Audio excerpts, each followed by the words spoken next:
सिद्ध गोष्ठ में सवाल किए हैं सिद्धों ने गुरु नानक से, और गुरु नानक उन सिद्धों के प्रश्नों का उत्तर देते हैं।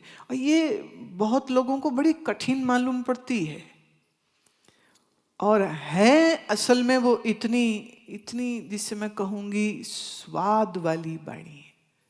हम तो जितनी बार भी उसको पढ़ते हैं हंसते हैं, इतने मजे आते हैं, इतना आनंद आता है। क्या बात, एक प्रश्न के अंदर 4-4 प्रश्न पड़े हुए हैं, और सिद्धों के प्रश्नों को जब गुरु नानक उत्तर देते हैं तो वो उत्तर इतने प्यारे हैं, तमाम वेदांत और भक्ति का सार इन उत्तरों में आ जाता है। श्रवण करिए, आपको सुनाते हैं थोड़ा सा कुछ अंश सिद्ध गोष्ठ का मैं ले रही हूं। रामकली महला पहला, सिद्ध गोष्ठ एक ओंकार, सतगुर प्रसाद। सिद्ध सभा कर आसन बैठे, संत सभा जय करो। तिसे आगे रह रस हमारी, साचा अपरे अपारो। मस्तक काट तरी तिसे आगे, तन मन आगे देओ। नानक संत मिले सच पाइए, सहज पाए जस लेओ। क्या पविए सच सूचा होए, साच शब्द बिन मुक्त न होए। इसको थोड़ा महसूस करिएगा। ये जो मैं बात कहने जा रही हूँ ये कानों से नहीं, दिल से महसूस करिएगा। और हो सके तो अपनी इमेजिनेशन जितनी इस्तेमाल कर सकते हैं तो एक मानसिक दृश्य बनाइएगा। गुरु नानक मर्दाने और बाले के साथ हैं, और उनके सामने सैकड़ों सिद्ध बैठे हुए हैं। सिद्ध सभा कर आसन बैठे, संत सभा जयकारो।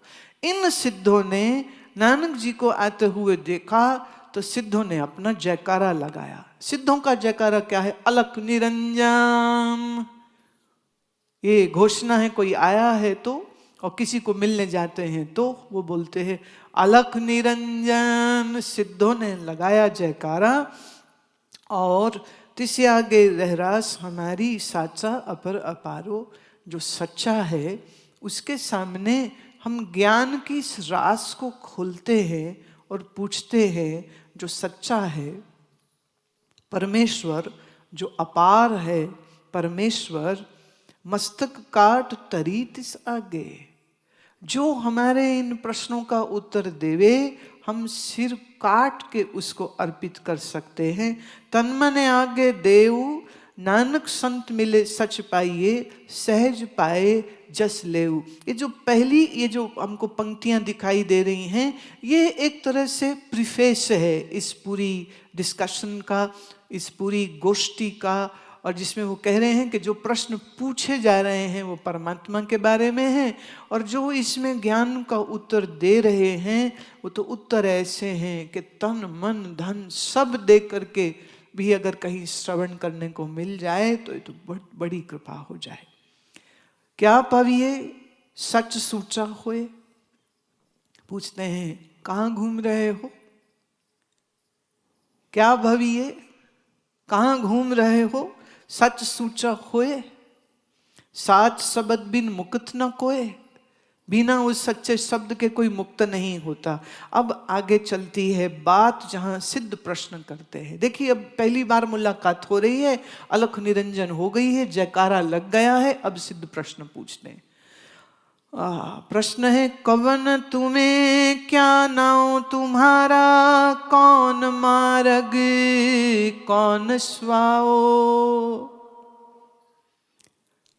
कौन हो तुम, तुम्हारा नाम क्या है, किस मार्ग के तुम साधु हो, और तुम्हारे जीवन का लक्ष्य क्या है। फर्स्ट मीटिंग है तो फर्स्ट क्वेश्चन हो रहा है। कह भैंसो कह रही है बाले, कह आवो कह जाओ। कहाँ बैठते हो, तुम्हारा आसन कहाँ लगता है, कह रही है कहाँ रहते हो, बाले ए बालक। अब ना ये सिद्धों के भाषा में कुछ चीजें होती हैं, क्योंकि साधना करते करते इतना नियम, इतना जत, इतना सत, गुफा में रहना, तप तपस्या करना, एक अभिमान तो आ ही जाता है। उस अभिमान के बाद सारे बच्चे ही हो जाते, ए बालक ए बालक। तो गुरु नानक को वो बालक जान करके कह रहे, ए बालक तू कहाँ से आया, कहाँ जाता है, कहाँ बैठता है, क्या आसन लगाता है, क्या तेरी जिंदगी का लक्ष्य है, कहाँ से आ रहे हो, कहाँ जा रहे हो। कितने प्रश्न एक साथ सिद्ध पूछते हैं। नानक बोले सुन बैरागी, क्या तुम्हारा राहो। पूछते हैं, ए बैरागी तेरा रास्ता कौन सा है। ख्याल करिए, रास्ते बहुत से होते हैं।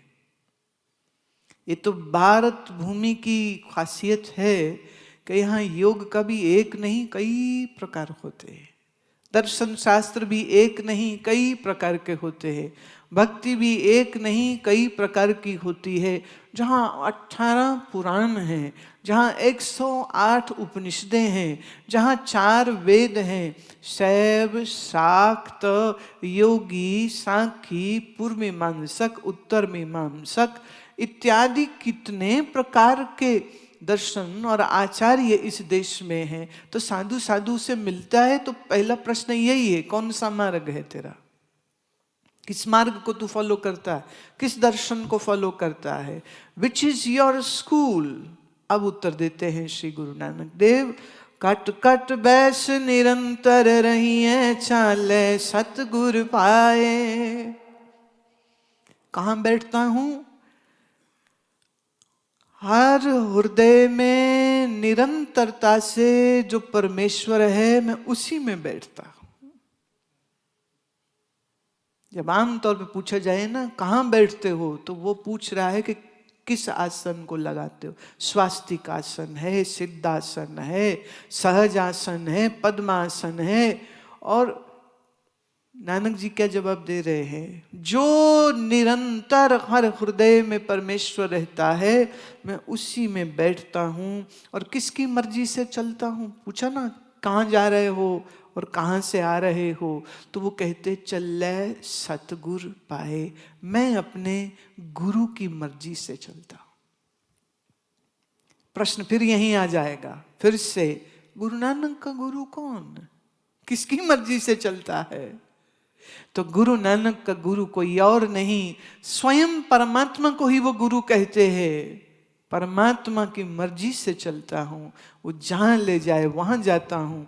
और बैठता भी किस में हूँ, मैं बैठता भी उसी में हूँ। सहजे आए हुक्म सिधाए, नानक सदा रजाए। सहजता में रहता हूँ और उसके हुक्म में रहता हूँ।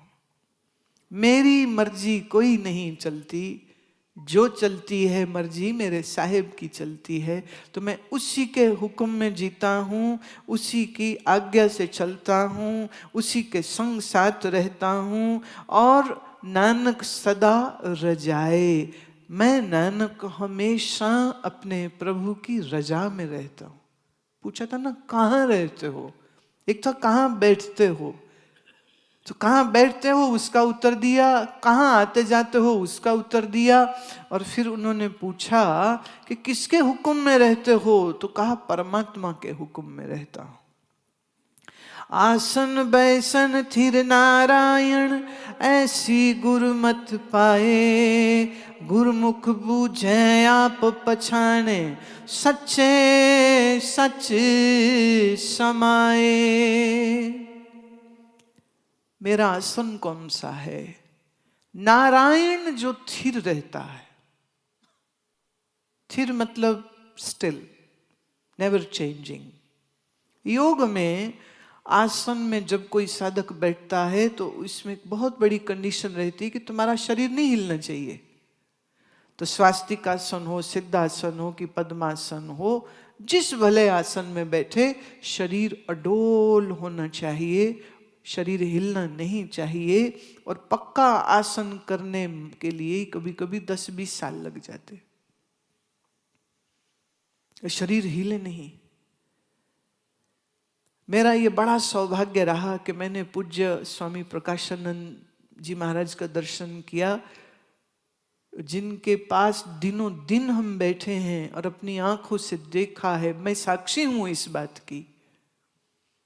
सुबह से लेकर के शाम तक उनके पास बैठे हैं और सुबह से लेकर शाम तक स्वामी जी पद्मासन में बैठे और वो हिले नहीं। न कंधे, न कमर, न घुटना, बस वो हाथ, क्योंकि बात करते तो थोड़ा हाथ बात चलते थे उनके, बाकी पूरा शरीर उनका स्थिर रहता था। मैंने पूछा भी उनसे, सहजता से पूछा, डायरेक्ट नहीं पूछा, और उन्होंने बड़ी सहजता से उत्तर भी दिया। कहते बैठे पद्मासन में महीनों बैठे रहे। अरे भाई, मलमूत्र के लिए तो उठना पड़ेगा कि नहीं? अब उनकी योग विद्या ऐसी थी, क्योंकि वो कुछ खाते ही नहीं हैं, पीते भी नहीं हैं, तो जब शरीर में कोई अन्न जल गया ही नहीं तो अन्न जल बाहर निकालने की जरूरत कहाँ रह जाएगी। तो ऐसा योगी, तो योग मार्ग में आसन की स्थिरता पर बड़ा जोर होता है। तो सिद्ध पूछते हैं कौन सा आसन है तुम्हारा? और महाराज कह रहे हैं मेरा आसन कौन सा है? मेरा आसन नारायण का आसन है। माने नारायण कभी हिले नहीं, नारायण कभी विचलित न होवे, नारायण में स्थिरता है। तो मेरा आसन नारायण का आसन है। गुरुमुख बूझे आप पछाणे। अब इस एक पंक्ति में वेदांत आ जाता है। गुरु के मुख से ज्ञान श्रवण जब करता है तो अपने आप की पहचान उसको मिल जाती है। और जिसने अपने आप की पहचान करी है वो सत्य स्वरूप परमात्मा में अपना एकीकार अनुभव कर लेते हैं। आत्मा परमात्मा एको करे, मन की दुविधा मन में टरे। वाणी में ये प्रमाण है। आत्मा और परमात्मा की एकता को जिसने अनुभव किया है उसके मन से समस्त सारी दुविधाएं, मुश्किलें टल जाती हैं, दूर हो जाती। महाराज कहते हैं मैंने अपने गुरु की मेहर से अपना आप पहचाना और अपने आप में उस सत्य को जाना है। ए सिद्ध जी सुनो, दुनिया सागर दुत्तर कहिए, क्यों कर पाइए पारो। चरपट बोले औधू, नानक देह सदा विचारो। यहाँ हमें सिद्ध का नाम मिलता है और इस सिद्ध का नाम था चरपट। चरपट सिद्ध कहता है कि इस दुनिया रूपी संसार सागर से पार जाना बड़ा मुश्किल है, बड़ा मुश्किल है। कैसे पार लगोगे ऐ नानक, कैसे पार लगोगे तुम? चरपट बोले अवधू नानक। यहां एक बात समझने की है, सिद्धों ने गुरु नानक नहीं कहा है। सिद्ध अपने सामने जिसको बैठा देख रहे थे उसकी हस्ती, उसकी शक्ति, उसका ज्ञान इतना स्पष्ट रहा होगा कि जोगियों ने गुरु नानक को अवधू बुलाया। आपको थोड़ा ध्यान में होगा, कबीर साहेब जोगियों में श्रेष्ठ जोगी जिसको कहना चाहें उसको अवधू कहते। अवधू, जिसका मन आकाश की न्याय है, फैला हुआ, विस्तृत, कोई दीवारें नहीं, कोई बंधन नहीं जिसके ऊपर, उसे हम अवधू कहते। तो चरपट सिद्ध कहते हैं ऐ अवधू नानक, जरा हमको बताओ तो कैसे पार जाओगे संसार से। आपे आंखें आपे समझे तिसकिया उत्तर दीजे। साच कहो तुम पार गरामी, तुझ क्या बैसन दीजे। महाराज कहते हैं कि तुम सवाल भी उठा रहे हो चरपट जोगी, और जवाब भी आप ही दे चले जा रहे हो। मतलब खुद ही कही जा रहे हो दुनिया से तो तरना बड़ा मुश्किल है। हाँ, सवाल भी उठा रहे हो, कैसे पार जाओगे? सवाल उठा रहे हो और जवाब भी दे रहे हो कि बड़ा मुश्किल है। तो ऐसे को मैं क्या जवाब दूं? शिष्टाचार क्या है? प्रश्न पूछो तो सामने वाले का उत्तर सुनो। आप प्रश्न भी पूछो और साथ में अपना जवाब भी दे दो, तो समझदार आदमी आपसे वार्तालाप नहीं कर सकता। गोष्ठी कैसे होगी? गोष्ठी मतलब एक सवाल पूछे, दूसरा जवाब दे।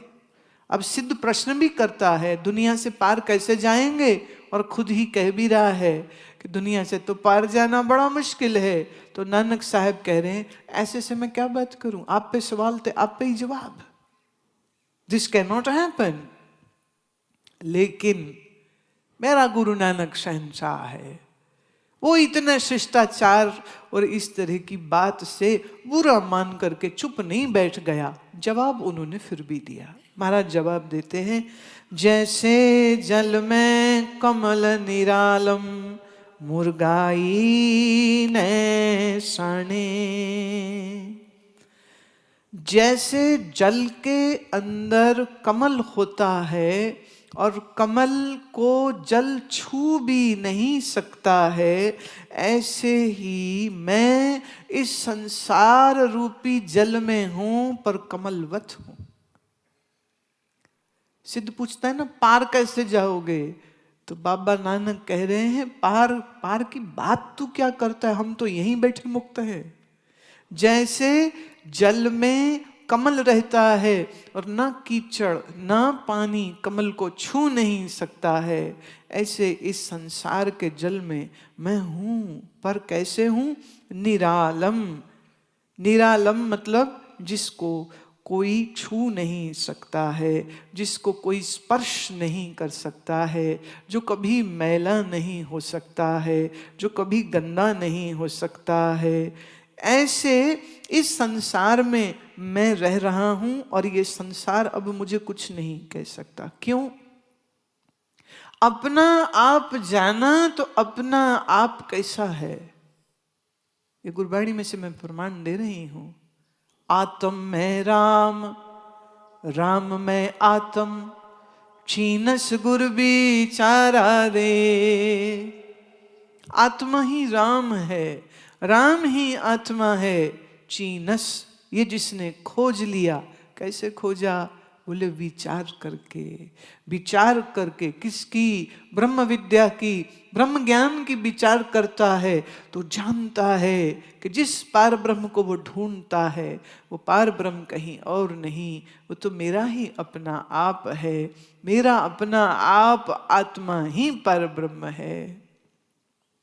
वाह वाह वाह।